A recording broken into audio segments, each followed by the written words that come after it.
નમસ્તે મિત્રો.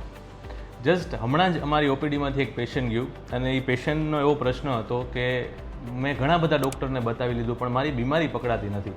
સાહેબ એક કામ કરીએ તો આખા બોડીનો સીટી સ્કેન કરાવી લઈએ તો સીટી સ્કેન છે ને એ બહુ એક સારો રિપોર્ટ છે, પણ મોટું જોવા જઈએ તો આખા બોડીનો સીટી સ્કેન ગણીએ તો 25થી 30 જાતના સીટી સ્કેન થાય.